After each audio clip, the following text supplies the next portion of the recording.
Good evening everyone. শতাব্দীর কিচেনে আপনাদের সবাইকে স্বাগত জানাই। আজকের রেসিপি নিরামিষ ও খুবই স্পেশাল পেঁপের তরকারি। এই রেসিপি যদি একবার বানান তাহলে বারবার বানাবেন, এই গ্যারেন্টি আমি দিতে পারি। এই রেসিপিটি ভাত, রুটি, পরোটা এসবের সাথে খুবই ভালো যায় এবং এই রেসিপিটি বানানোর জন্য আমি নিজের বাড়ির গাছেরই পেঁপে ব্যবহার করেছি। নিজের বাড়ির গাছের পেঁপে দিয়ে রেসিপিটি বানিয়েছি। বেশ অনেক পেঁপেই হয়েছিল, তার থেকে একটা পেঁপে আমি তুলে নিয়েছিলাম এবং পেঁপেটাকে ভালোভাবে এবার ধুয়ে নেব। ধুয়ে কেটে নিয়ে তারপর ফিরে আসছি। প্রথমে আলু আর পেঁপেকে কেটে নিয়েছি। এইভাবে ডুমো ডুমো করে কেটে নিতে হবে। মিডিয়াম সাইজের পিস করেছি। এখানে আমি যতটা পেঁপে ব্যবহার করেছি তার হাফ আলু ব্যবহার করেছি। পেঁপে আছে প্রায় 750 গ্রাম আর আলু একটা বড় সাইজের আলু নিয়েছি। আলু আর পেঁপেকে ভালোভাবে কেটে ধুয়ে নিয়েছি। অবশ্যই কিন্তু পেঁপে কাটার আগে ধুয়ে নেবেন, ধুয়ে কাটবেন। আর লাগবে মুগ ডাল। মুগ ডালটাকে আমি জলে ভিজিয়ে রেখেছিলাম, তারপর 2 ঘন্টার পর জল থেকে ছেঁকে নিয়েছি। এবার মেন রান্নায় ফেরা যাক। প্রথমে কড়াইতে সর্ষের তেল দিয়ে দিলাম। তেলটা গরম হয়ে গেছে, এবার আলুগুলোকে ভেজে নেব।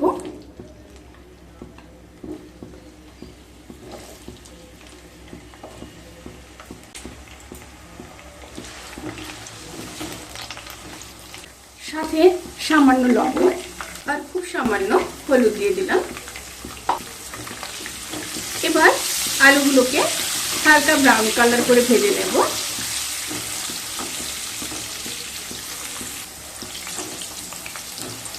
আলুগুলো হালকা ব্রাউন কালার করে ভাজা হয়ে গেছে। এবার আলুগুলোকে তুলে নেব।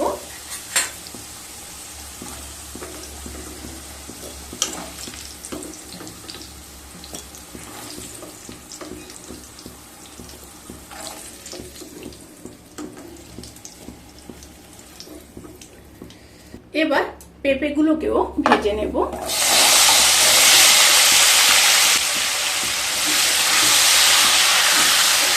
লবণ আর হলুদ দিলাম না, যেই লবণ আর হলুদ আছে তাতেই কিন্তু পেঁপেটা ভাজা হয়ে যাবে। পেঁপেগুলোকেও হালকা ব্রাউন কালার করে ভেজে নিয়ে তারপর ফিরে আসছি। পেঁপেগুলোকেও হালকা ব্রাউন কালার করে ভাজা হয়ে গেছে। এবার পেঁপেগুলোকে তুলে নেব।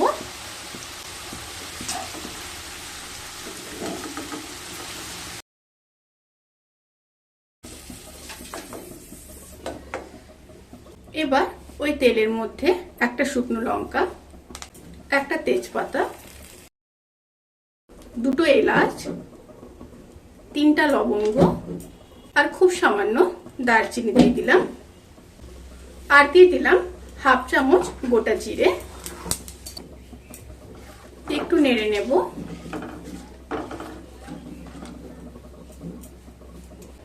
আর দিয়ে দিলাম 2টো চেরা কাঁচা লঙ্কা।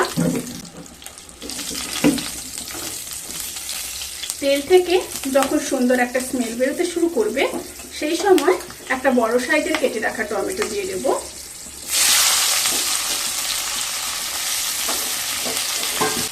সাথে দিয়ে দেব পরিমাণ মতো লবণ।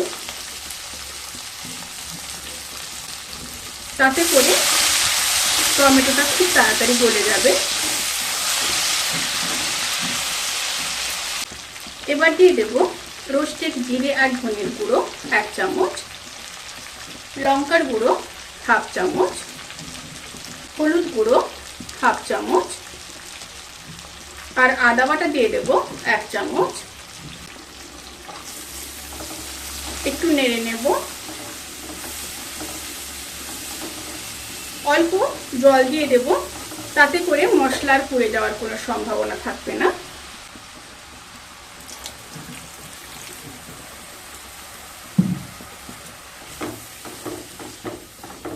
মশলাগুলোকে খুব ভালোভাবে কষিয়ে নিয়ে তারপর ফিরে আসছি।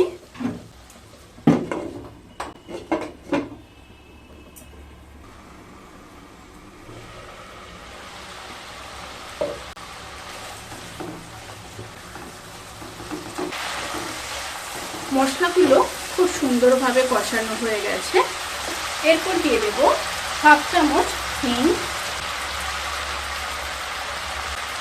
হিং দিয়ে আবারও একটু কষিয়ে নেব।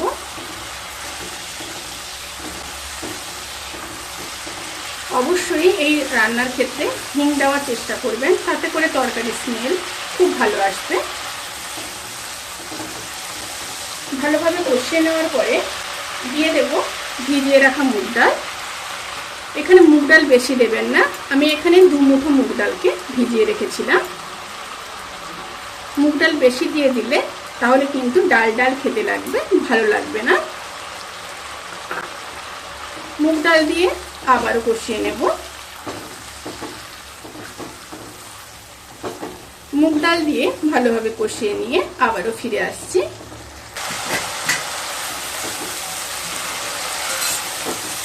মুগ ডাল দিয়ে খুব ভালোভাবে কষিয়ে নিয়েছি। এরপর ভেজে রাখা আলু আর পেঁপেকে দিয়ে দেব।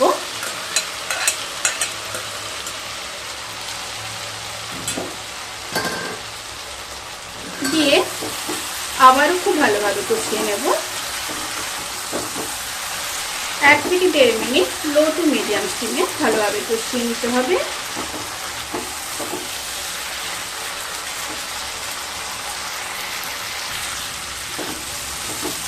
খুব ভালোভাবে কষানো হয়ে গেছে। এরপর জল দিয়ে দেব।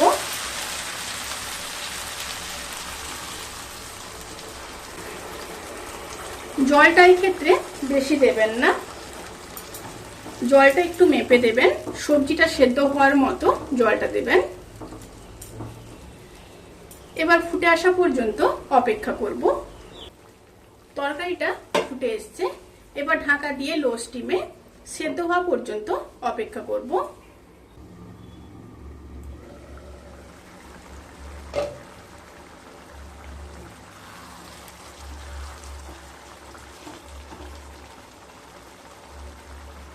পেঁপে আলু খুব ভালোভাবে সেদ্ধ হয়ে গেছে, ডালগুলোও সেদ্ধ হয়ে গেছে।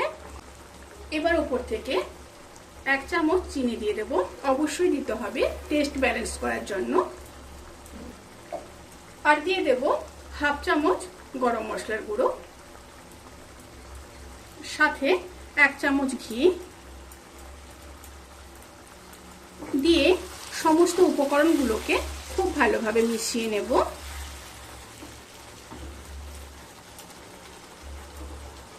এবার গ্যাস অফ করে ঢাকা দিয়ে 10 থেকে 15 মিনিট স্ট্যান্ডিং টাইমে রেখে তারপর সার্ভ করব। ভিডিওটি কেমন লাগলো প্লিজ কমেন্ট করে জানাতে কিন্তু ভুলবেন না। যদি ভালো লেগে থাকে তাহলে সাবস্ক্রাইব করে পাশে থাকা বেল আইকন প্রেস করে নোটিফিকেশান অল করে রাখবেন। তাতে করে আমি যত রেসিপি দেব সমস্ত লিংক আপনাদের কাছে পৌঁছে যাবে। আপনারা সবাই ভালো থাকবেন, সুস্থ থাকবেন, সাবধানে থাকবেন। আজকের মতো এই পর্যন্ত। পরের ভিডিওর জন্য অপেক্ষা করুন। টাটা।